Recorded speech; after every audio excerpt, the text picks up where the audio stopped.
फीता काटेंगे और इस कार्यक्रम की शुरुआत होगी। और जैसे ही फीता काटेंगे जोरदार ताली बजाइएगा ताकि पूरा महफिल गूंज जाए। जोरदार ताली, क्या बात है। तालियां।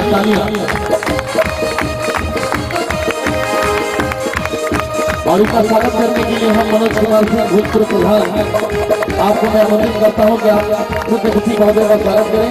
और आज के इस कार्यक्रम के विशिष्ट अतिथि हैं रामबली बागी जी। मैं चाहता हूं मंच पे आए।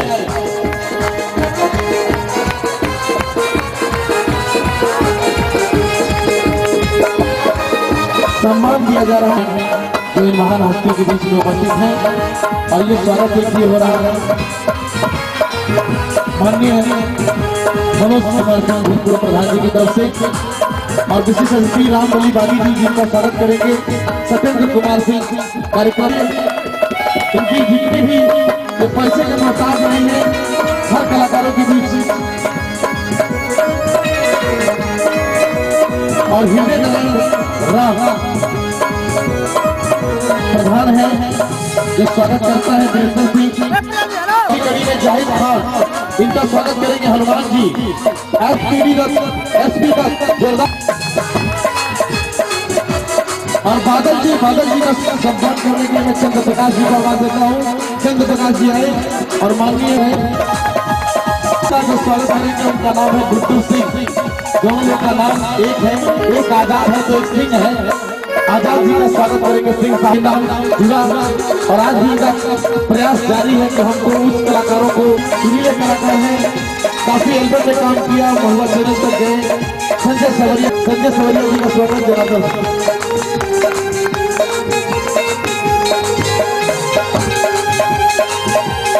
जोरदार ताली बजाइए। आपका एकल प्रयास रहा है कि ये कार्यक्रम आयोजित हुआ है और हम सभी का स्वागत और अभिनंदन है। और आइए अब बारी आई है कि ये माइक्रोफोन में अपने उस मुख्य अतिथि को दूं जो दो शब्द हमारे वेद प्रकाश सिंह जी।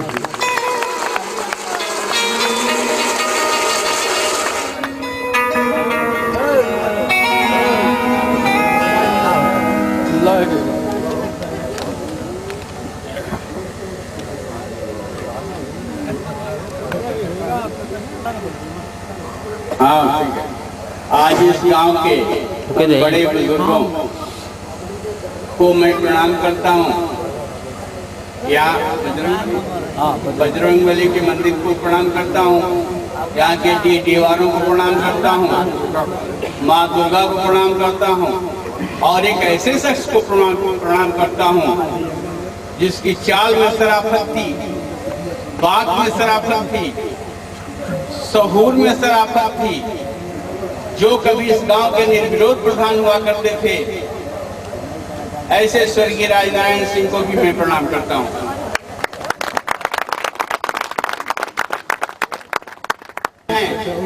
हमारे पढ़ाए बच्चे पता नहीं क्या इनके दिल में आया कि हमको यहाँ बुलाए और जो सम्मान दिया मैं किस शब्दों से उनकी प्रशंसा करूं। प्रशंसा तो अच्छा है कि उनको जीवन में सफल होने का आशीर्वाद दूं, यही सबसे बढ़िया होगा।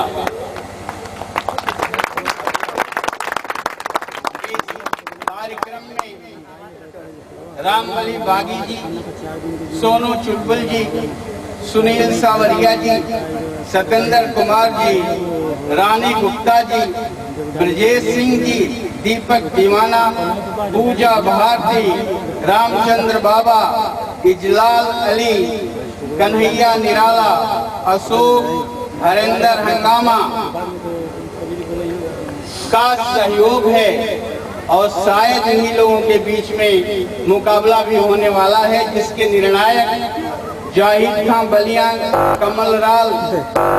धन्यवाद देता हूं कि इस समारोह में आपने अपनी सहभागिता कायम की। इसके बाद कुछ विशेष बातें करनी है हमें। इसके संरक्षक श्री जनार्दन सिंह जी रिटायर्ड एसपी साहब, मेरे प्रिय शिष्य पूर्व प्रधान मनोज सिंह जी, वर्तमान प्रधान हृदय नारायण सिंह जी, दीननाथ सिंह जी, सुरेश सिंह जी, राधे मोहन सिंह जी को भी मैं बधाई देता हूं और उनसे आग्रह करता हूं कि इस कार्यक्रम में उपस्थित होकर के बच्चों के मनोबल को बढ़ाएं। मैं अपने छात्रों को हरिवंश, विजय, गिरधारी, रिंकू, परमेश्वर, उमेश, प्रदीप, संजय, राम प्रताप, तमाम पुराने छात्र और छात्राएं जिन्होंने अपने दिल में मेरा स्थान रखा है, इसके लिए मैं बहुत याद कर रहे हैं। कार्यकर्ताओं में चंद्र प्रकाश, लल्लन, उमेश फर्स्ट, उमेश सेकेंड, जयप्रकाश, दीपक, नंद जी, राकेश, संतोष, धीरेन्द्र, राघवेंद्र, यादवेंद्र, नरेंद्र, सुरेंद्र, शैलेंद्र, जयप्रकाश, रामेश्वर और दिलीप को मैं इसलिए साधुवाद आशीर्वाद देता हूं कि ये बच्चे इस कार्यक्रम को सफल बनाने में बड़ा दिन रात लगन मेहनत से काम किए हैं। आयोजक कमेटी में राकेश, चंद्र प्रकाश, संतोष, जयप्रकाश, उमेश और लल्लन को भी मैं ढेर सारे आशीर्वाद दे रहा हूं। इन सब आशीर्वादों के साथ ये कार्यक्रम ठीक से चले, इसमें तमाम लोग यहाँ उपस्थित हैं और चलेगा। अपनी बाड़ी को विराम देता हूँ। जय हिंद, जय भारत, जय माता। हाँ, हेलो। आइए प्रधान जी हम लोग को वर्तमान अब पूर्व प्रधान जी से मैं आग्रह करूँगा थोड़ा 2 शब्द आप। आदरणीय इस मंच पर उपस्थित हम लोगों के मुख्य अतिथि मास्टर साहब प्रकाश जी, प्रधान हृदय नारायण सिंह, वीरेंद्र भैया, कलाकार बंधुओं और उपस्थित जनता, मैं सबको हार्दिक अभिनंदन, वंदन और स्वागत करता हूं। और इस कलाकार बंधुओं से मैं अनुरोध करूंगा कि आप लोग कलाकार बंधु बड़े मजे में यहाँ आयोजन करें और सही निर्णय करके जिसे उचित शील्ड चाहिए और जो विजेता हो उसे दिया जाए, इसमें कोई कोताही न किया जाए। और मैं नौजवान साथियों से अनुरोध करूंगा कि आप लोग बड़े आराम से इस महफिल का आनंद लीजिए और जय हिंद। और हेलो, ऐसा है आप लोग अब कार्यक्रम शुरू हो रहा है, बच्चों से आग्रह है हमारा कि आप लोग शांति पूर्वक बैठ करके आप लोग अपना कार्यक्रम देखिए। जो भी त्रुटि होगी तो हमारी त्रुटि होगी, चाहे आप लोग की होगी।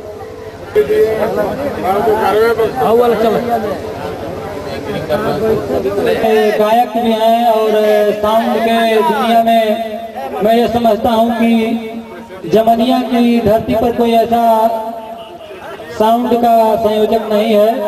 तो अब मैं मंच का संचालन रमेश भैया को देना चाहता हूं कि वो पूरी रात मंच का संचालन करें और लोगों का मतलब जीत महासंग्राम प्रतिभागियों के नाम मैं बुलाऊंगा और उनका स्वागत करा दूं।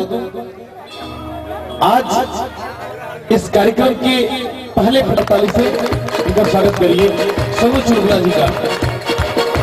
और ये केरी की धरती से पधारा ये प्रतिभागी नंबर 2 सत्येंद्र कुमार।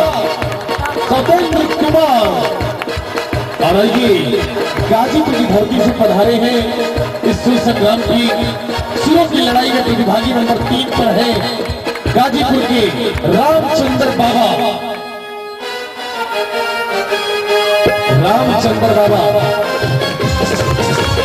छोटी सी उम्र में बहुत बड़ी सभा का मालिक है।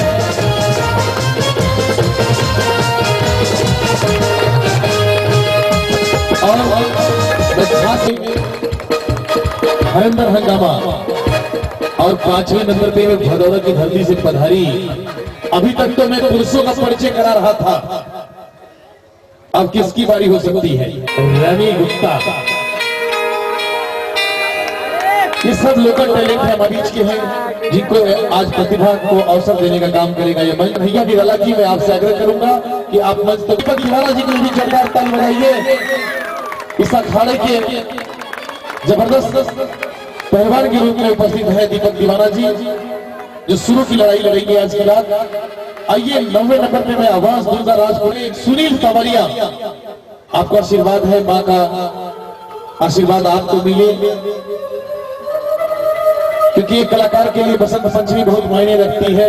एक विद्यार्थी के लिए, एक संगीतकार के लिए, कलाकार के लिए, क्योंकि ज्ञान गांव से बिलोंग करते हैं। जलाल खां, काफी खूबत है इस बच्चे के अंदर, अच्छा टैलेंट है जो मिर्चा की धरती से पधारे हैं। और आज के जज है हमारे बादल जी, जाहिद खां, रिंकू मास्टर उर्फ सिराज सिंह फुल। आप लोग उपस्थित हो मंच पे, आपका स्वागत है, अभिनंदन है।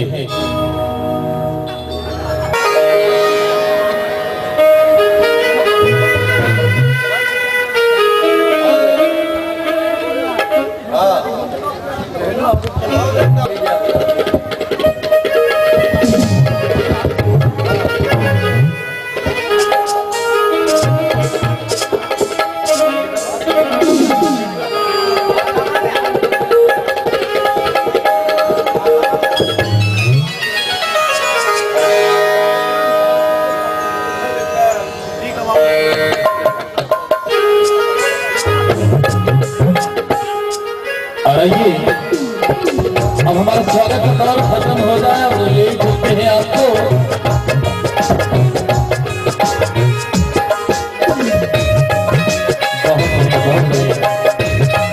इससे अच्छा तो कहीं नहीं मिलेगा।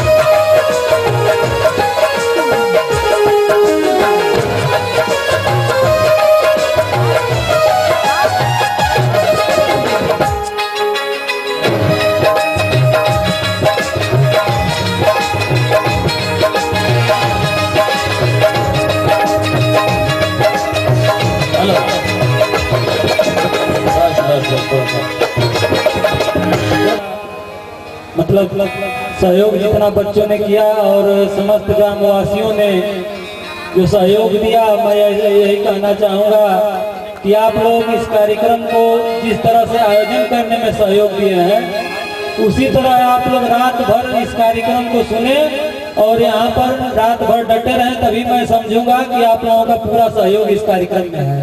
धन्यवाद।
सबसे पहले भैया हम समय से बुला हम भैया प्रणाम बा, हार्दिक अभिनंदन बा। समय के अभाव में बहुत जल्दी जल्दी कहे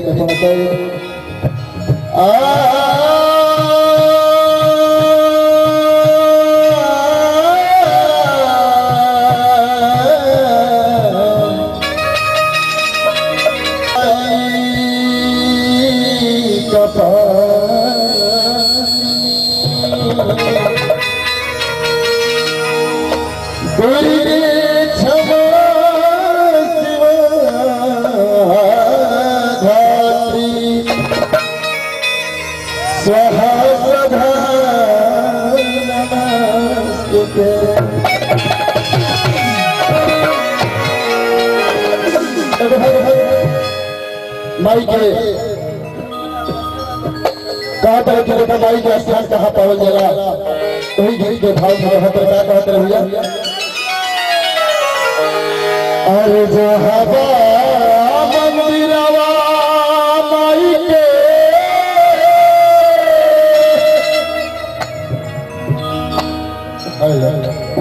अरे मिया है अगवा हो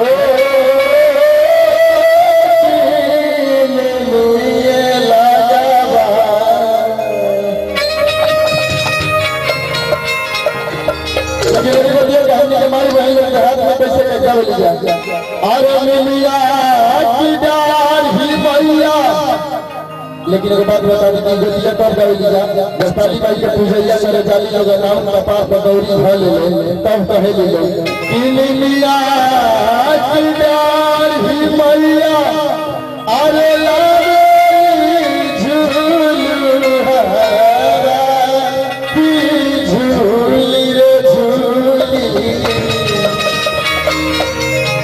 कमैया मोरी जा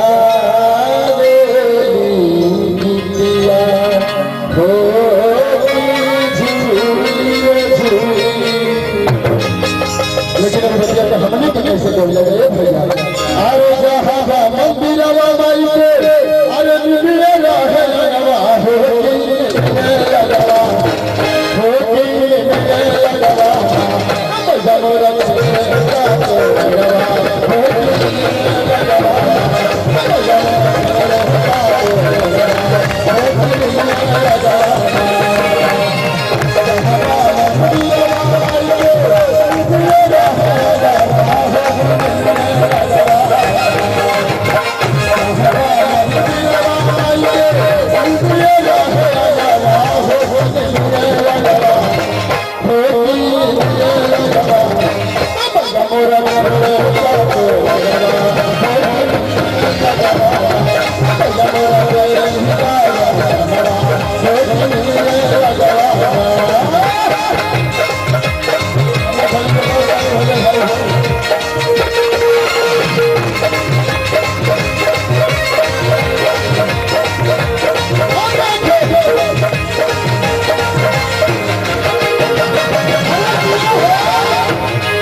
हेलो गाँव से बक्सर जिला से कमरपुर जी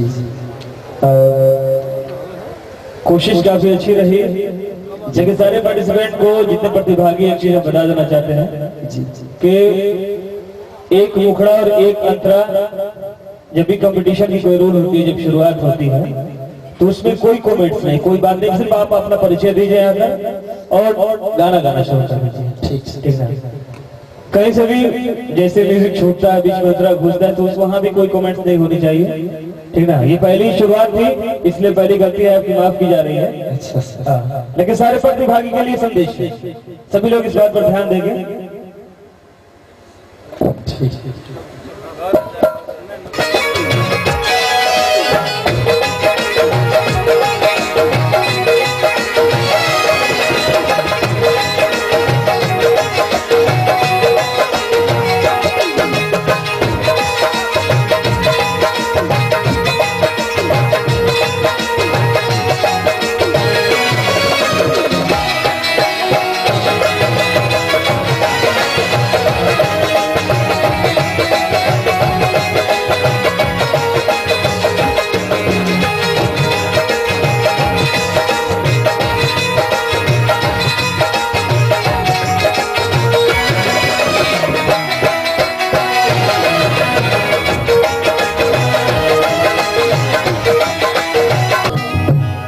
हम रउआ सबके प्रणाम करता नहीं कितना दूर दूर से आए कब्जा।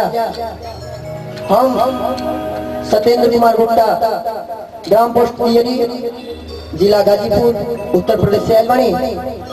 रउआ सबके एक छो देवी माई का गीत सुनावे जाते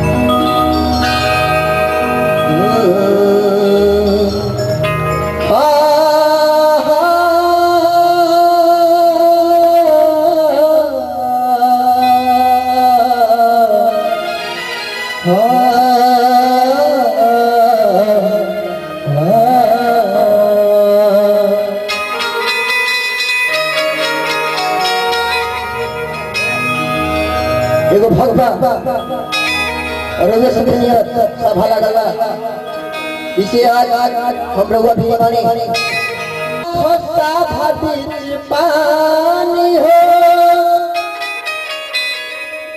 अरे हमारा से होई जदी तनिको नदानी हो अरे मैया भवानी पानी हो हमारा से होई जदी तनिको नदानी हो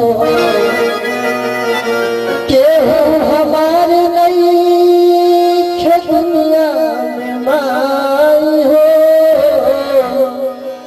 अरे तोहरा के छोड़ी बोला कैसे हम जाई सिर पे सवार हो गया माई सीता के लजिया बचाओ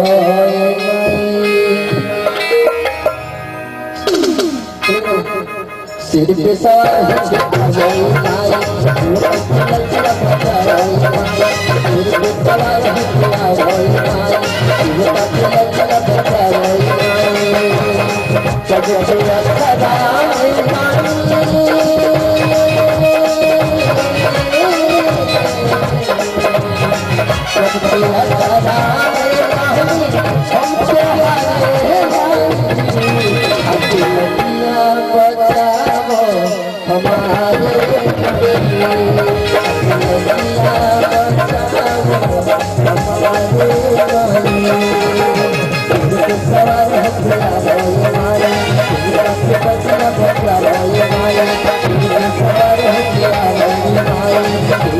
बचाओ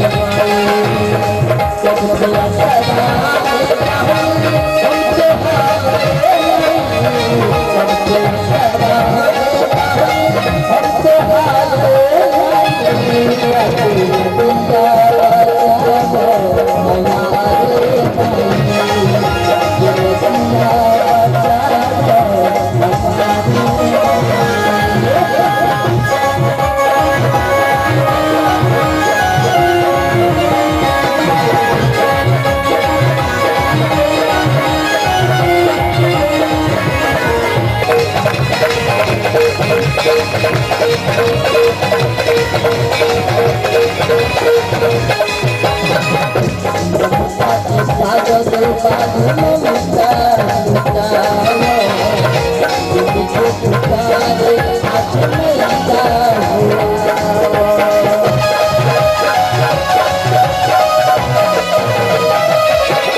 हेलो जी मुखड़ा में जो जोश होना चाहिए वो नहीं दिखा हम लोगों को।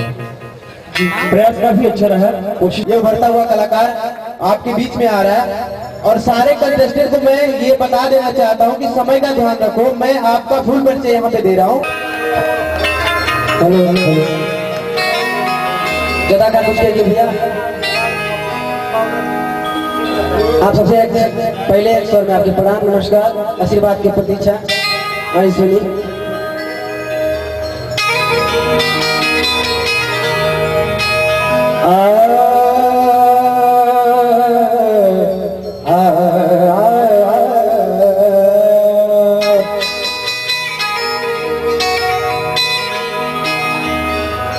भीड़ा बजावेलू पुस्तक पढ़ावेलू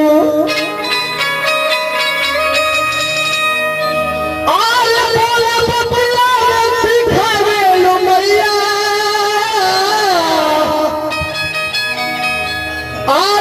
पगड़ी गिरावेलू पगड़ी उठावेलू गावेला उहे देखे चाहेलू मैया तेरी सुनी भगतन के आवेलू मैया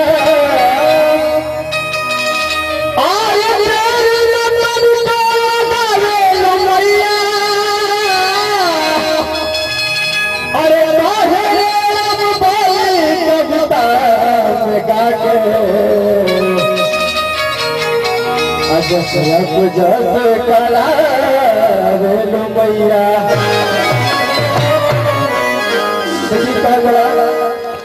कि सब चारों धाम भाई के चरण में बात देखिए कुछ किसे बता दे। अरे माई चरणों में तोहरे बहुतान बा। अरे माई चरणों में तोहरे बहुतान बा। बदल जाल माई चरणों में तोहरे बहुतान बा। बदल जाल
चलिए ठीक है, बहुत अच्छा गया आपने। हरिंदर हंगामा जी ये आपके गांव का कार्यक्रम है। ये बच्चे दूर दूर से आए हुए हैं। आपसे अनुरोध है कि जोरदार तालियां बजाइए। खुजली तो आपके हाथों में होनी चाहिए, इनके हाथों में हो रही है। कब से मैं मना कर रहा हूँ, बजाते जा रही है। अब अगर आप ताली नहीं बजाते हो तो मजबूरी में हमें एक बात कहनी पड़ेगी खुदा करे कि काली मुर्गी उजली हो जाए, ये बहुत पुराना शेर है, हमारे रमेश भैया की तरफ से बोला जाता था ये शेर। खुदा करे कि ये काली मुर्गी उजली हो जाए और जो ताली न बजाए उसके हाथों में खुजली हो जाए। करके हम रानी गुप्ता आप लोग के नमस्कार प्रणाम कर बने भैया।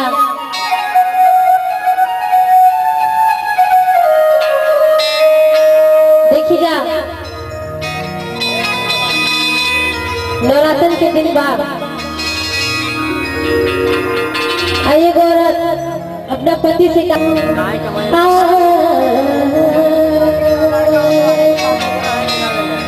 अमन भावे भैया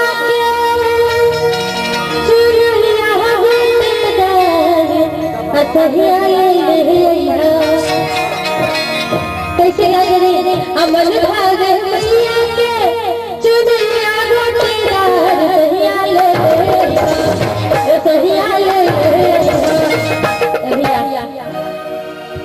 अमन भावे भैया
तो मुझे काफी अच्छा लगा जब आपने सैया ले ये जो मुर्गी के साथ डायरेक्ट किया आपने, काफी अच्छा रहा। बहुत दूर दराज से आते हैं देखने के लिए। मैं बता देना चाहता हूँ कि एक राजमिस्त्री अपने हाथों से अपने कर कमलों से इमारत कितनी भी ऊंची अगर बना ले, लेकिन नाम बनवाने वाले का ही होता है।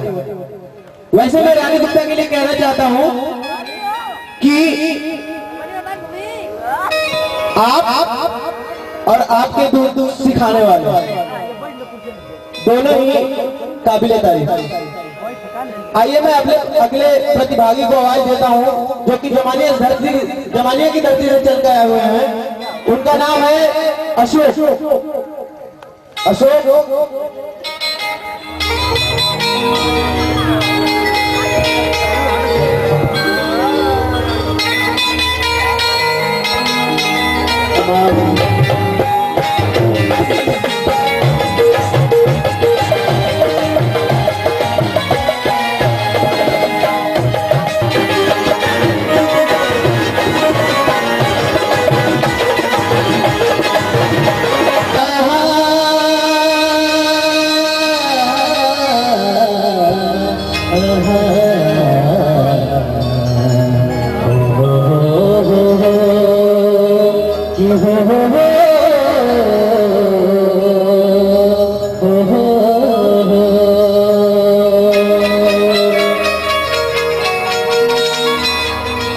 और पीड़ा सयतना पीड़ाई बारी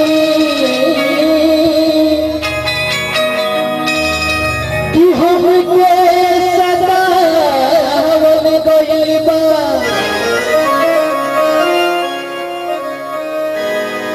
दुखवा पायतना कि केतना बताई भीतरे भीतरे मैया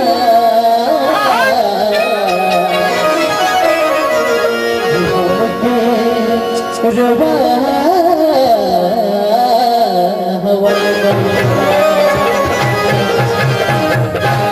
हाथ जोड़ता है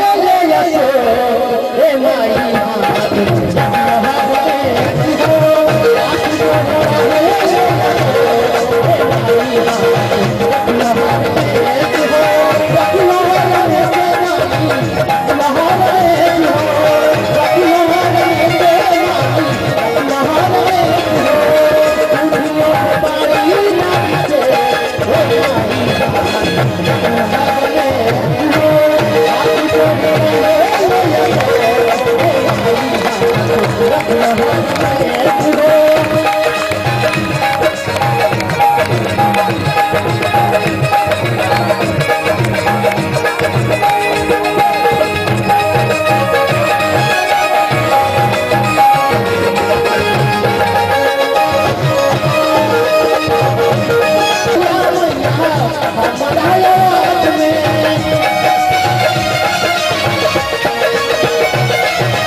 प्रशिक्षण कहाँ प्राप्त करते हैं?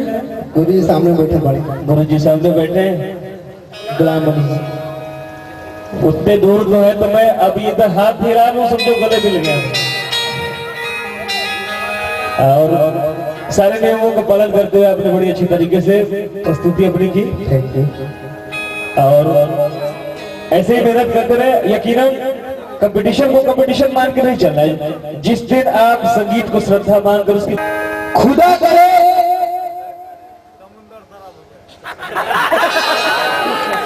क्या यार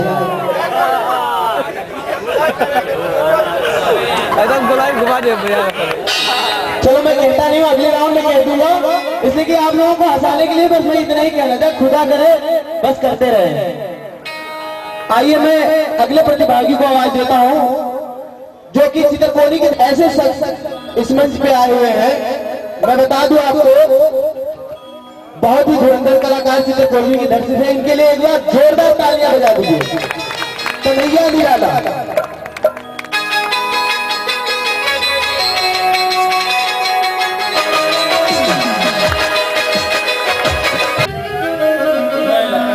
सबसे पहले यहाँ पर जितने भी लोग आए हुए हैं मैं सबका नमस्कार प्रणाम करता हूँ।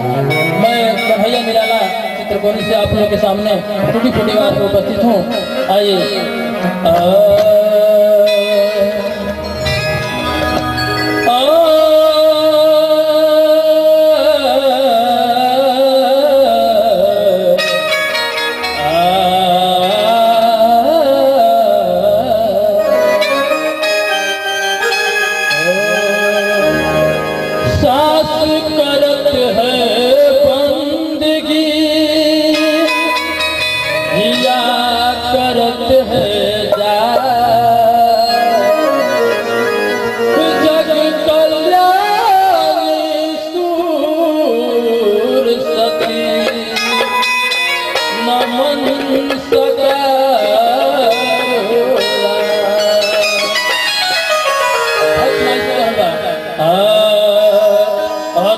चमकेला तोहर नावे सूरज सूरज और चांदवा सूरज और चांदवा हो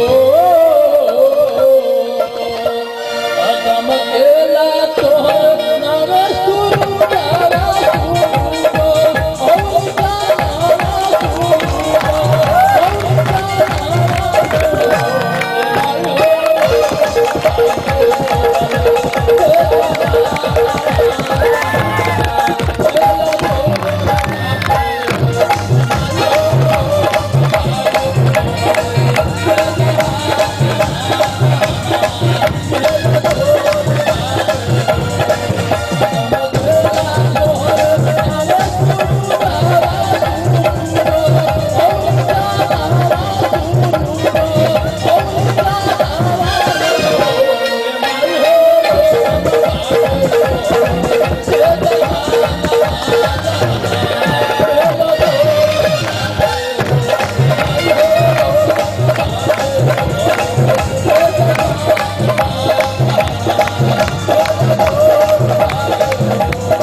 ये तो मुझे कहना ही पड़ेगा गुलाम जी, ये आपके क्षेत्र के और हमारे जिला गाजीपुर के शान रामबली बागी जी भी यहीं बैठे हुए हैं।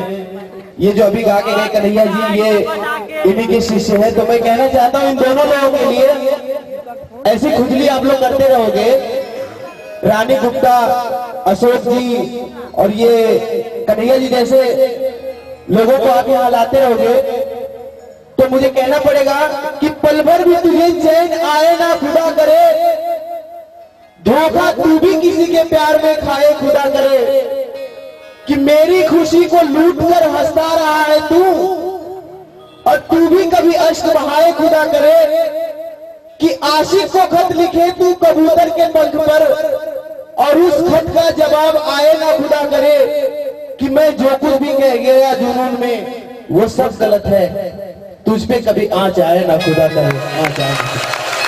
आइए दीपक दीवाना शेरपुर, एक जोरदार तालियां बजाइए आपके गांव का ये धुरंधर है।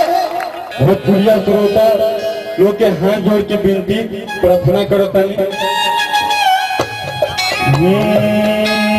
हो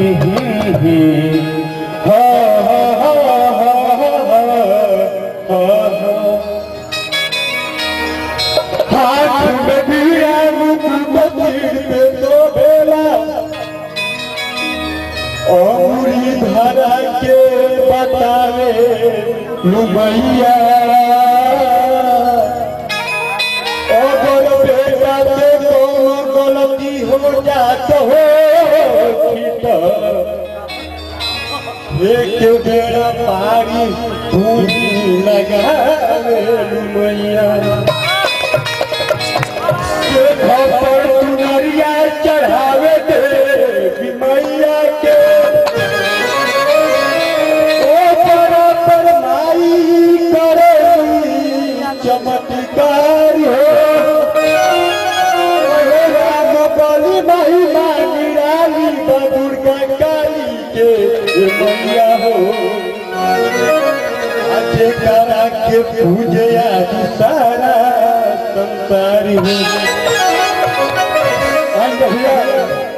एगो भाई माई के मंदिर में पीछे भी हो रहा करता सुने के बाद और चलो रे बबुआ वहाँ तोर जन तेरी माई के मंदिरिया पे चलो रे बबुआ वहाँ तोर जन तेरी चलो रे बबुआ वहाँ तोर जन तेरी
मंदिरिया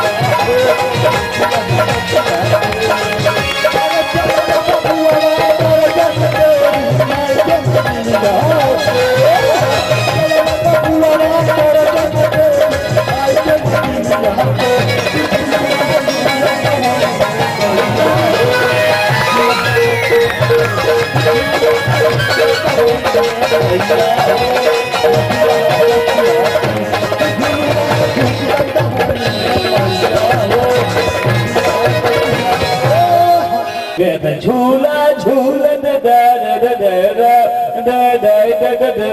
हो हाँ जवाब ही नहीं वैसे कोशिश काफी अच्छा किया आपने। ठीक है, ऐसे ही आप साथ देते रहो, ऐसे आप साथ देते रहोगे तो कलाकार का मन बढ़ेगा। और ऐसे एक से एक धुरंधर यहाँ कलाकार आए हैं, रात भर आपका बनता हूँ, जिनका नाम है ब्रजेश सिंह।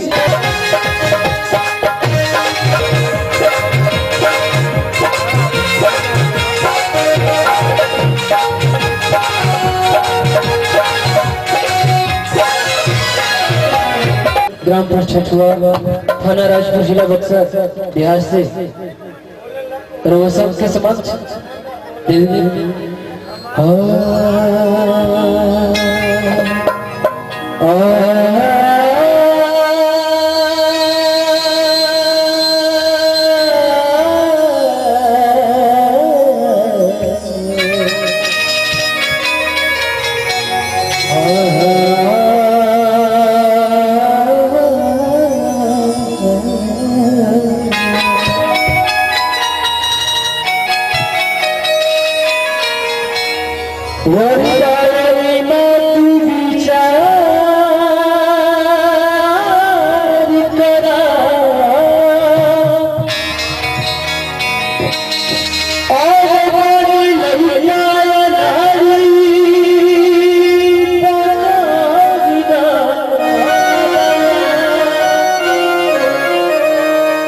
संसार में के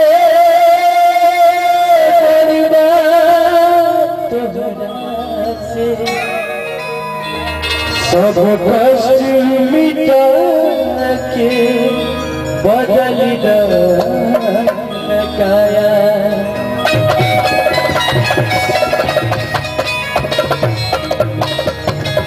तो चार विचार में के जननी और विद्या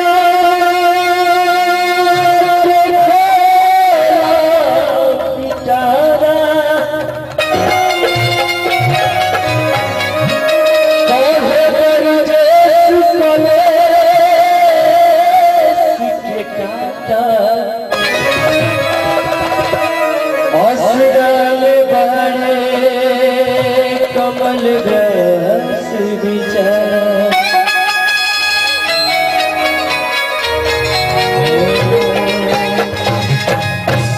और बिया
थोड़ी सी जल्दबाजी थी, कहीं ना कहीं अंतरे पे आप मिसअंडरस्टैंडिंग का शिकार हो जा रहे थे।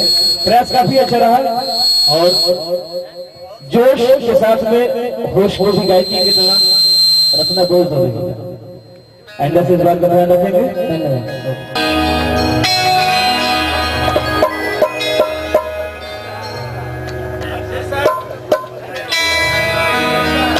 हेलो हेलो, हाँ हेलो।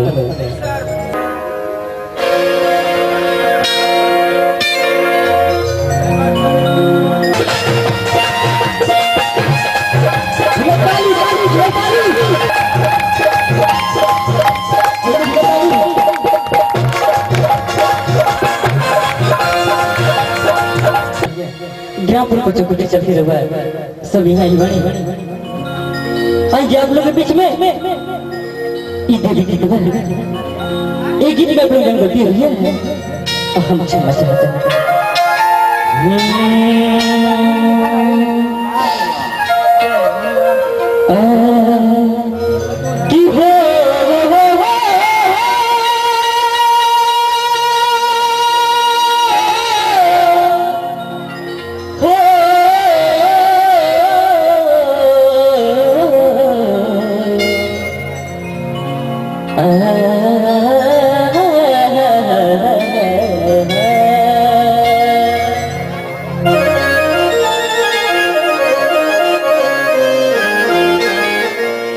महतारी महानी जहान कहे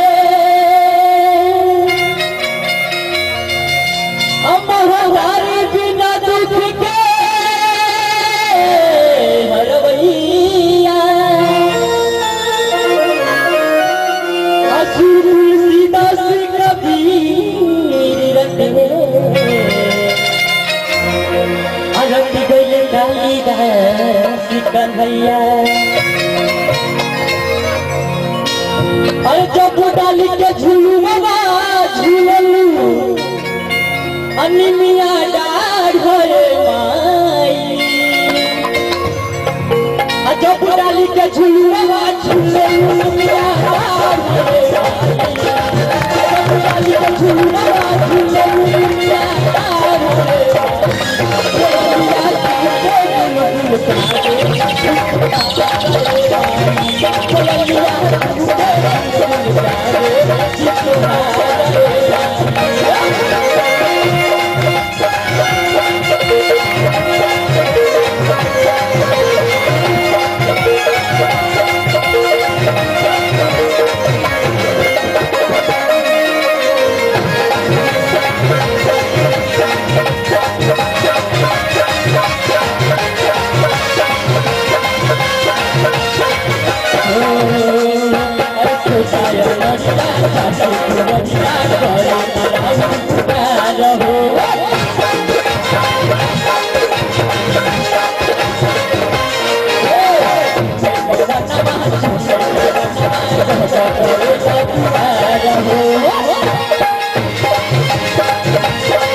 जितना जोश के साथ ताकत के साथ गा ही रहे थे डर जा रहे थे।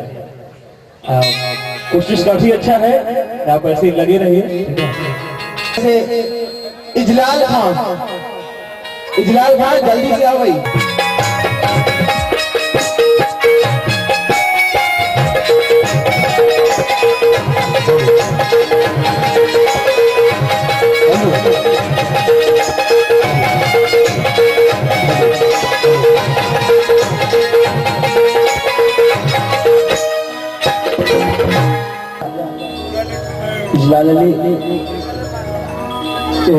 धरती पर आज उपस्थित बनी है सब भैया लोग के हमारा ओर से नमस्कार और प्रणाम बा।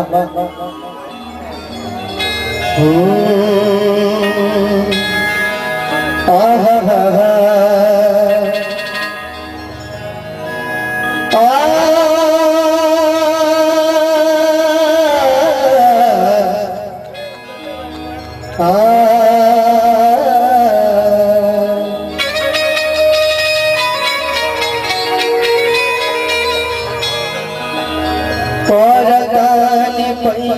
हवा की शायद मैया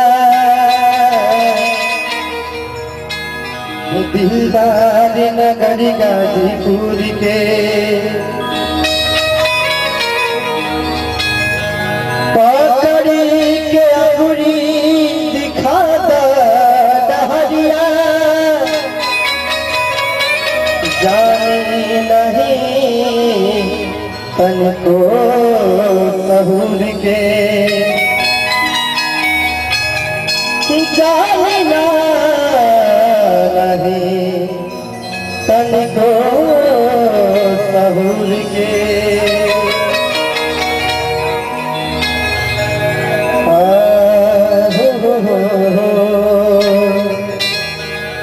कि माही जी के गजब सिंगारवा चरवा गोदार हो चरवा गोदार बड़ी हो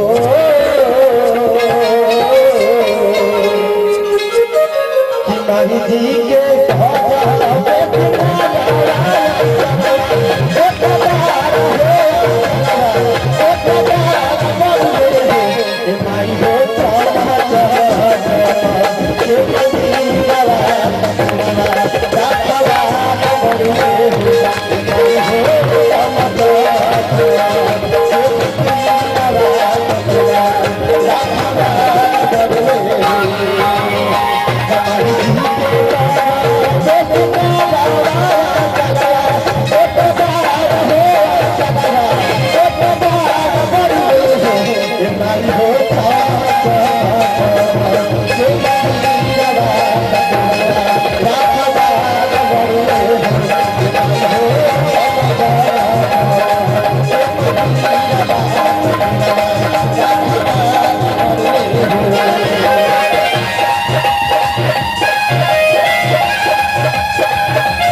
ये ऐसे प्रतिभागी थे जो समय से यहाँ उपलब्ध नहीं थे, तो उनको कहा गया था अगर इस राउंड में आ जाएंगे। ये इस राउंड का आखिरी कंटेस्टेंट है, इसका नाम है रामचंद्र बाबा। ये गाजीपुर के महाराजगंज से चल के आए हुए हैं, इनको आने में थोड़ी लेट हो गई।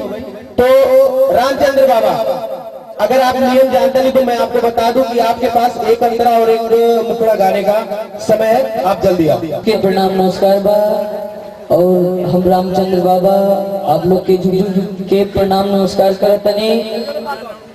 और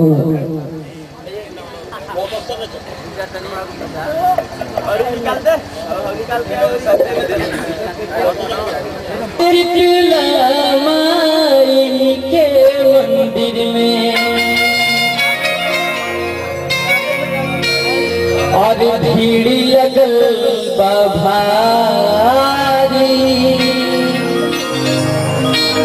खाली हाथे केहू न लौटल, जे आइल दुखियारी।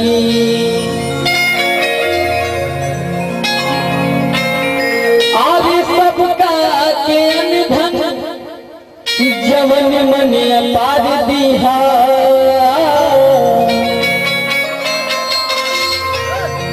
ए मैया हमारी बोलिए सवार दिहा।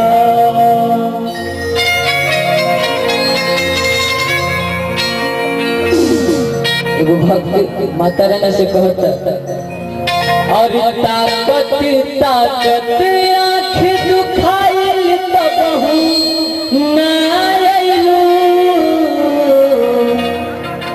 ए मैया भोला, और कहाँ तू बस गइलू, और ए मैया भोला, और यहाँ तू बस गइलो।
कॉन्फिडेंस हो, लेकिन ओवर कॉन्फिडेंस कभी कभी बड़ी घातक सिद्ध होता है। अगले राउंड में इस बात का ध्यान रखेंगे, ठीक है? जो है लोकगीत का ही प्रस्तुत करेंगे यहाँ पे। तो दूसरे प्रतिभागी के रूप में ये राउंड शुरू किया जाए। मैं बता दूं आपको,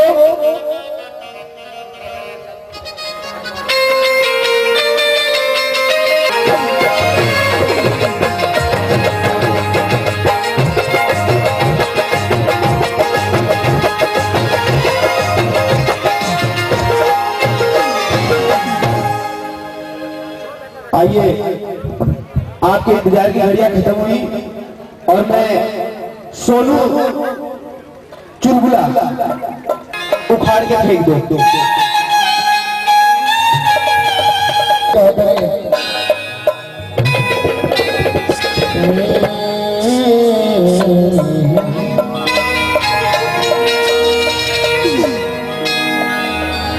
हाल दिल के सुनाई तक करात जी, बात आपने बताई तक करात जी।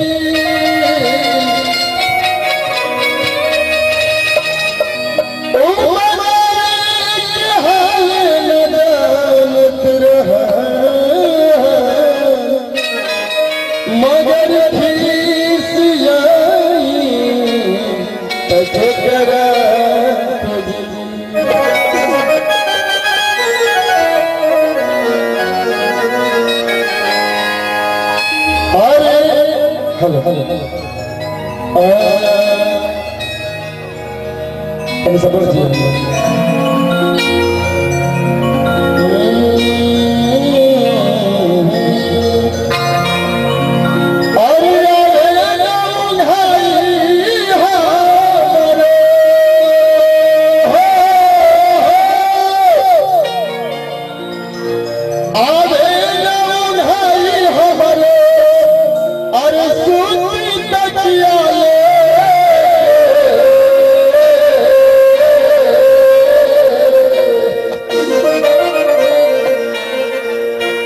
मन बिगाड़ दे चुमर के,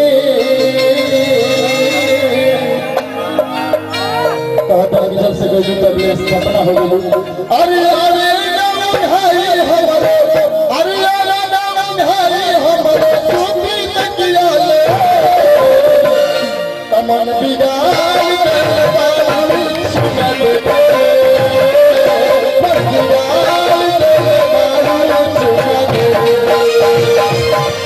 बिगाड़ दे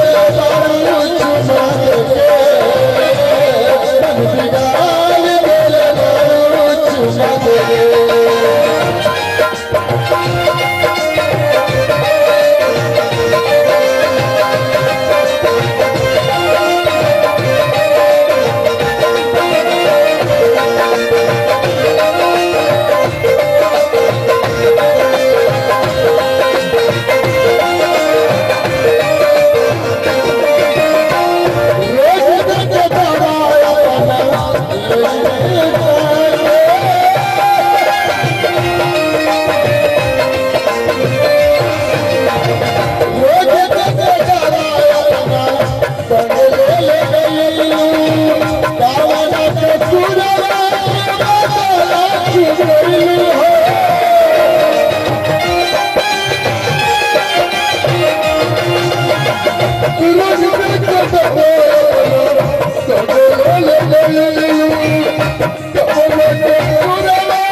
मन बिगाड़ दे चुमा दे, मन बिगाड़ दे चुमा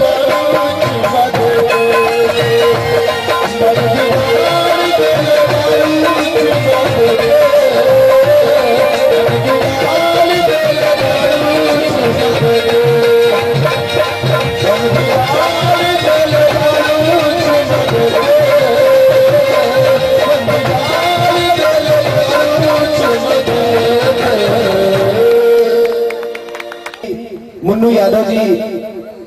गए हैं, मैं उनका इस कमेटी की तरफ से हार्दिक स्वागत अभिनंदन वंदन करता हूं। और समय को ध्यान में रखते हुए मैं उनसे आग्रह करूंगा कि वो मंच पे आए और हमारे ग्रामवासियों के लिए कुछ कहें।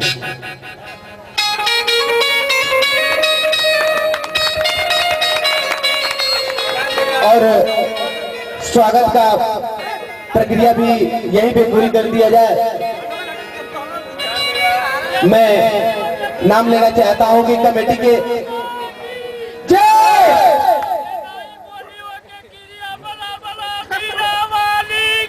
सच्चे दरबार की। मैं कमेटी के सदस्यों से आग्रह करूंगा कि मुख्य अतिथि जी का स्वागत करें, वो मंच पे आए और मुख्य अतिथि जी का माल्यार्पण करें।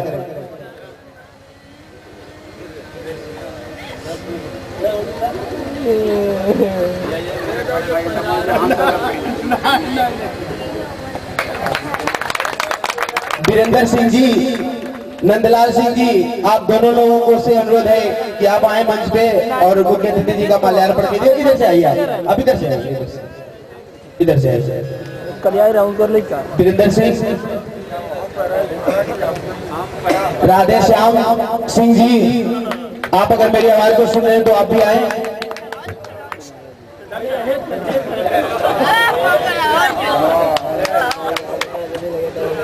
सिराज सिंह, आप महानुभाव के कान में अगर हमारी आवाज जा रही है तो आप भी आए मंच पे और मुख्य अतिथि जी का माल्यार्पण करें। सिराज सिंह। और मैं सारे कमेटी की तरफ से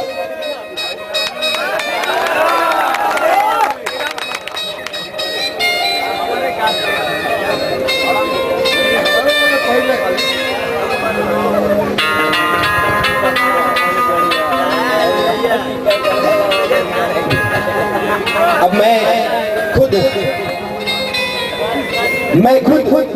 संजय सवरिया इस सारे कार्यकर्ता गण की तरफ से मैं मुख्य अतिथि जी का स्वागत कर देता हूं।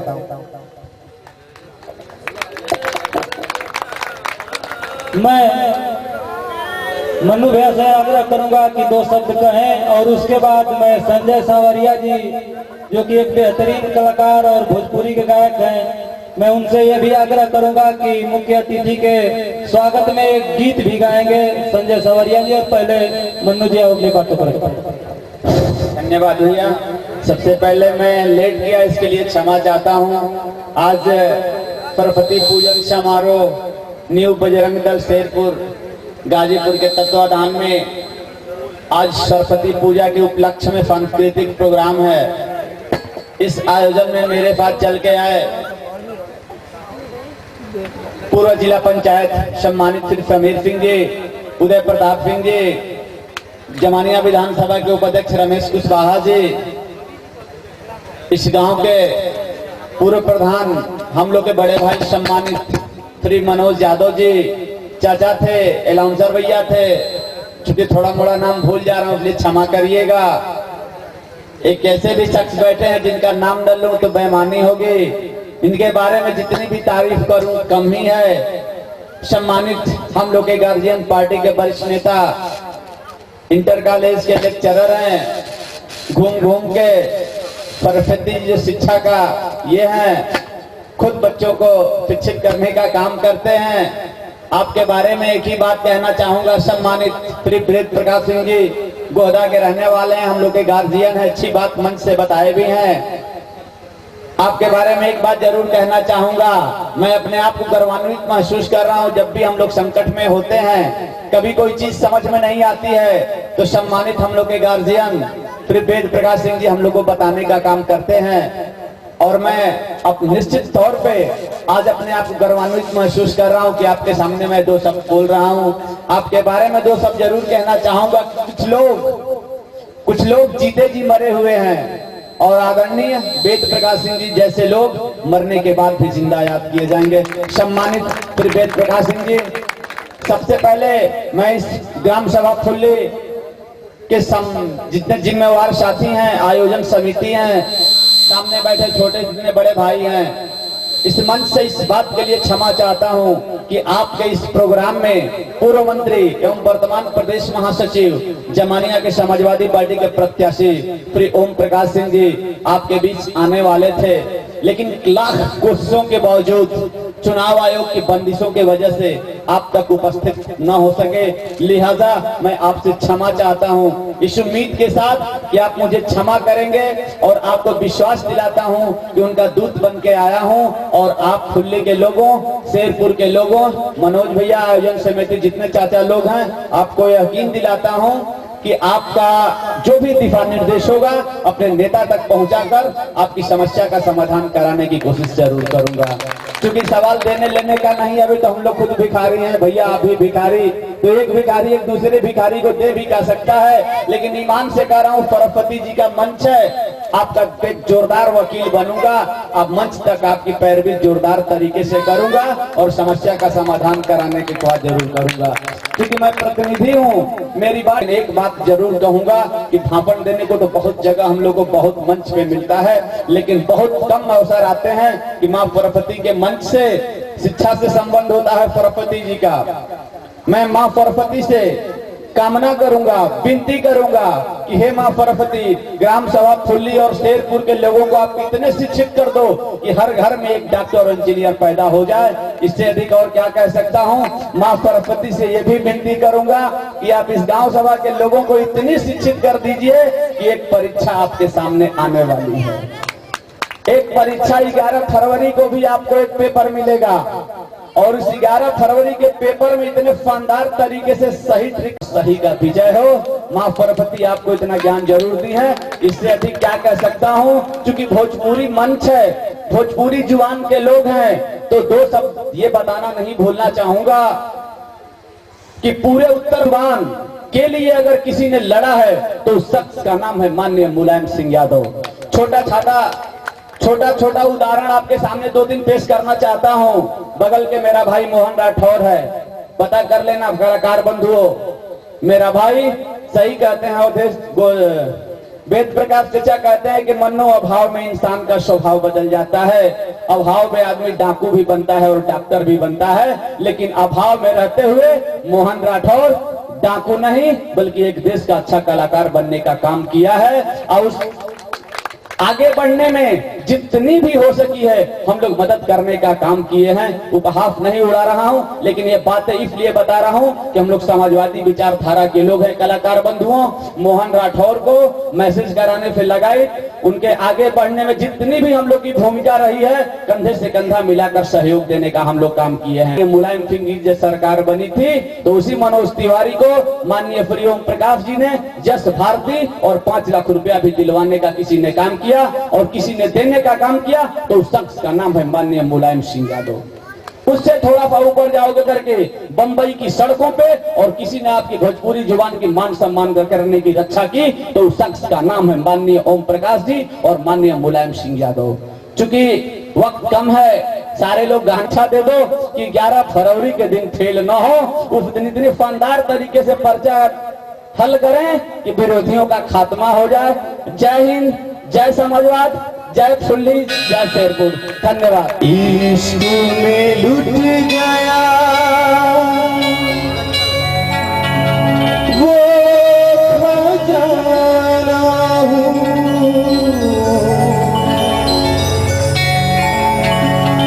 मैं एक बीता हुआ जमाना।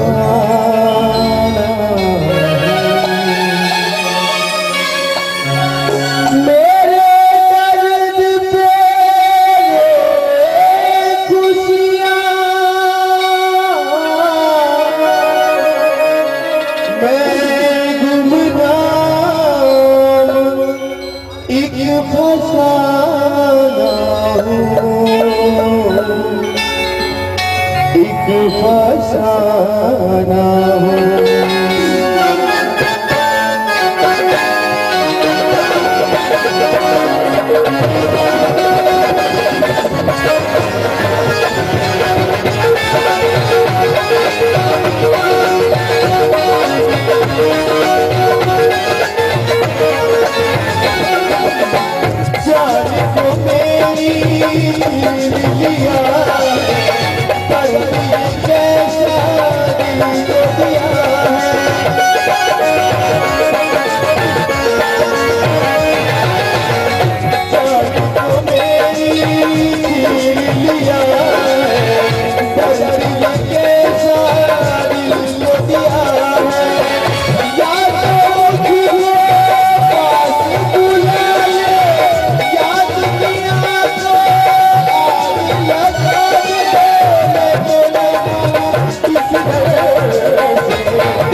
मेरी भी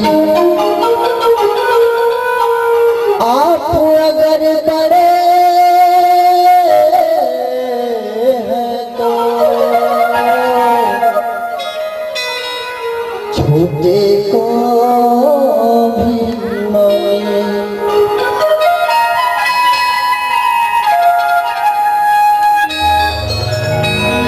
भाषा बोलने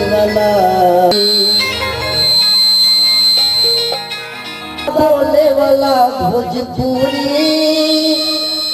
जी हुजूरी ना पड़ी। भाषा बोलने वाला भोजपुरी जी हुजूरी ना पड़ी। जी हुजूरी ना पड़ी, जी हुजूरी ना पड़ी।